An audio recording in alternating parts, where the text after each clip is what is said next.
fermés, télétravail. Le confinement a donc commencé hier à midi. Votre quotidien va changer à partir d'aujourd'hui. La France est officiellement confinée depuis ce midi. 67 millions d'habitants appelés à rester chez eux. C'est du jamais vu, ça va durer.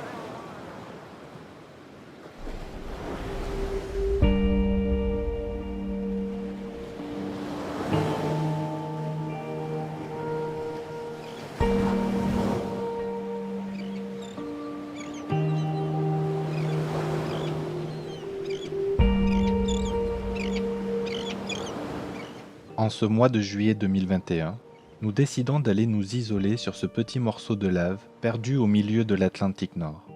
Sur cette île noire vouée aux forces de la nature, sur ce petit bout de terre où la création du monde se joue au quotidien.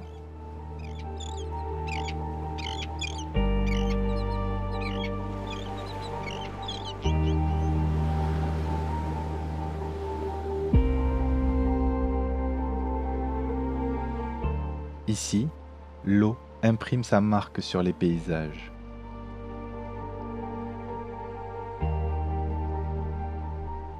Elle esquisse les courbes de l'île. Elle fait miroiter le ciel en recherche de couleurs. Elle lessive les sols et cisèle des arabesques sur les champs de lave.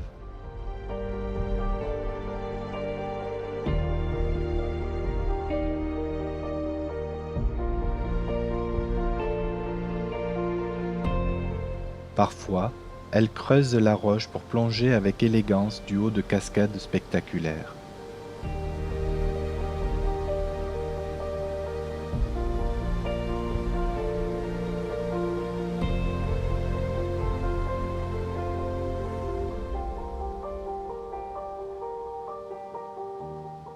Skogafoss, Dettifoss, Selfoss, Gullfoss. Nous comprenons rapidement que foss veut dire chute d'eau en islandais. Une langue parlée par les 360 000 natifs de l'île. Il y a si peu d'habitants en Islande que les relations amoureuses y sont compliquées. Avant un premier rendez-vous, les jeunes consultent le livre des Islandais, une base de données qui détermine leur degré de parenté et leur évite de sortir avec de trop proches cousins.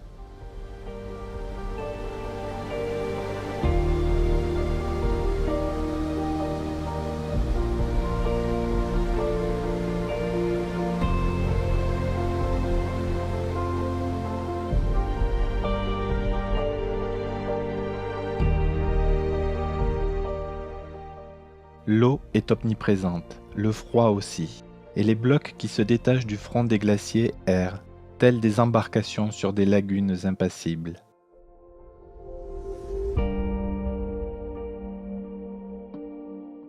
Les glaciers, eux, descendent en lent mouvement de reptation le long des pentes abruptes.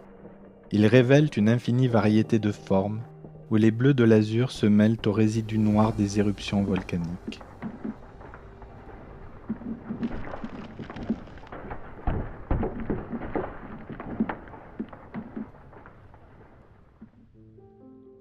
À cette latitude, en été, il ne fait jamais vraiment nuit, et nous profitons seuls de Jökulsárlón sous le soleil de minuit, où les silhouettes fantomatiques de géants de glace apparaissent à travers un rideau d'humidité.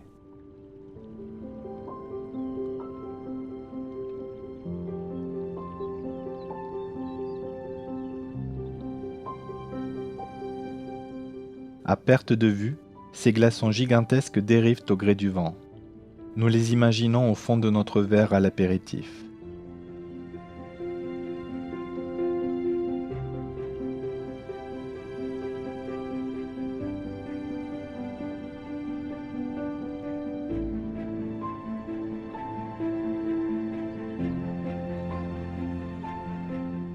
La vie anime cet espace situé entre terre et océan, entre eau douce et eau salée. Dans ce milieu riche en poissons, les phoques et les oiseaux profitent d'un véritable buffet de friandises.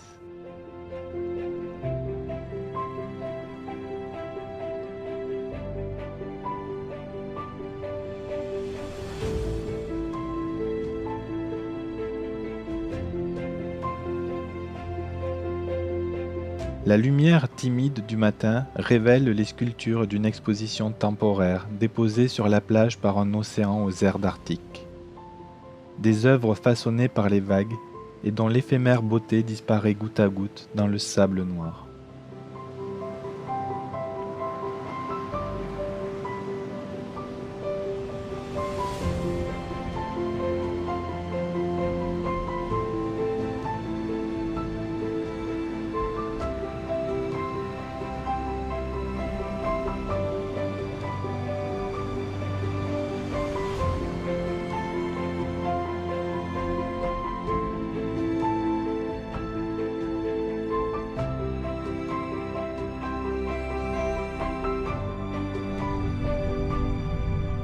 Le volcanisme façonne lui aussi le paysage islandais.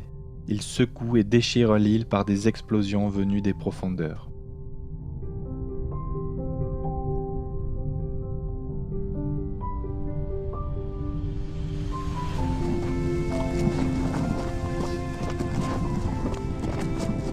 Ici, les marmites debout glougloutent et la terre relâche son souffle sulfureux.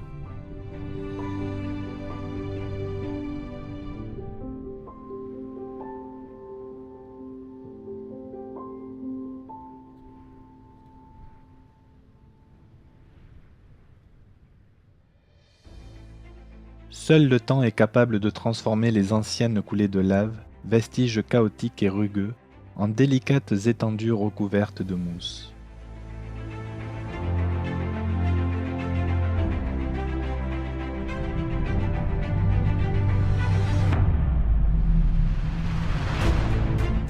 Au pied des volcans, des émanations au mélange diabolique parent le sol d'un festival de couleurs.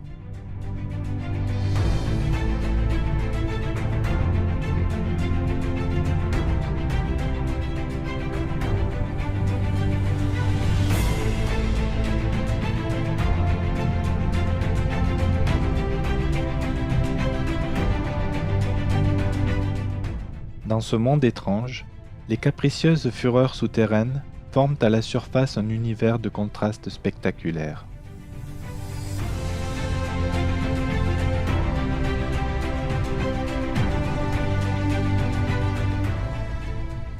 Et sur les hauteurs qui nous sont si difficiles d'accès, les caprices de la Terre se révèlent dans toute leur splendeur.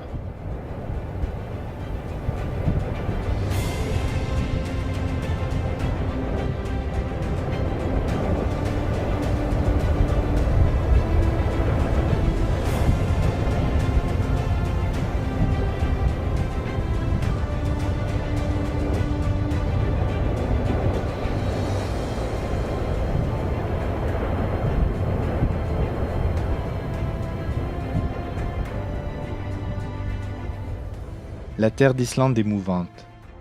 Remaniée par les volcans et rabotée par les glaciers, elle danse au rythme des ombres et des lumières. Atterrir ici, c'est se poser sur une autre planète, belle et mystérieuse.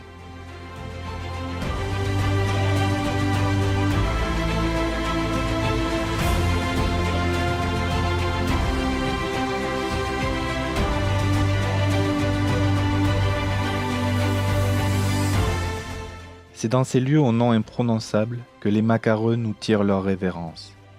Nous acceptons de partir et de rendre sa tranquillité à cette terre sauvage qui nous a permis de vivre des moments uniques en toute liberté.